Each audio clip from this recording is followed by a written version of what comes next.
മുസ്ലിം വിരുദ്ധ വഖഫ് ബില്ലിനെതിരെ പ്രതിഷേധിക്കുന്നവരെ രാജ്യദ്രോഹികളായി കണക്കാക്കി ജയിലിലടയ്ക്കുമെന്ന വിവാദ പ്രസ്താവനയുമായി ബീഹാർ ഉപമുഖ്യമന്ത്രി വിജയ് കുമാർ സിൻഹ. ഇത് പാകിസ്ഥാനല്ല, ഹിന്ദുസ്ഥാനാണെന്നും ഇവിടെ ഭരിക്കുന്നത് നരേന്ദ്രമോദിയാണെന്നും മന്ത്രിയുടെ ഭീഷണി.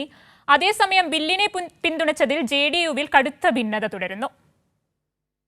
കേന്ദ്ര സർക്കാർ പാസാക്കിയ വഖഫ് നിയമ ഭേദഗതി ബില്ലിൽ രാജ്യമെമ്പാടും കടുത്ത പ്രതിഷേധം ഉയരുന്നതിനിടെയാണ് ബീഹാറിലെ ഉപമുഖ്യമന്ത്രിയും മുതിർന്ന BJP നേതാവുമായ വിജയ് കുമാർ സിൻഹയുടെ വിവാദ പ്രസ്താവന.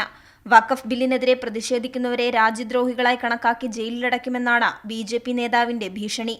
ഇത് പാകിസ്ഥാനല്ല, ഹിന്ദുസ്ഥാനാണെന്നും ഇവിടം ഭരിക്കുന്നത് നരേന്ദ്രമോദി സർക്കാരാണെന്നും സിൻഹ പറഞ്ഞു. അതേസമയം വഖഫ് ബില്ലിനെ പിന്തുണച്ചതിൽ NDA സഖ്യകക്ഷിയായ JDUവിൽ ഭിന്നത രൂക്ഷമാണ്. 2 ദിവസത്തിനിടെ JDUവിൽ നിന്ന് 5 നേതാക്കൾ രാജിവെച്ചു. ഒടുവിലായി പാർട്ടി യുവജന വിഭാഗം വൈസ് പ്രസിഡന്റ് തബ്രസ് ഹസൻ രാജി പ്രഖ്യാപിച്ചു. ബില്ലിനെ പിന്തുണച്ച നടപടി മുസ്ലിങ്ങളുടെ വിശ്വാസം തകർത്തെന്ന് രാജിക്കത്തിൽ ഹസൻ വ്യക്തമാക്കി.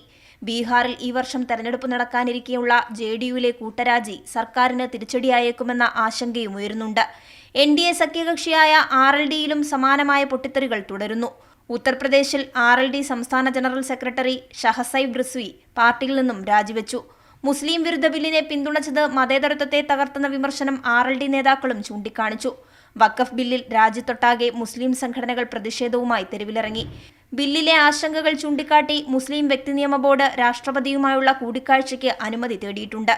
കൈരളി ന്യൂസ്, ദില്ലി.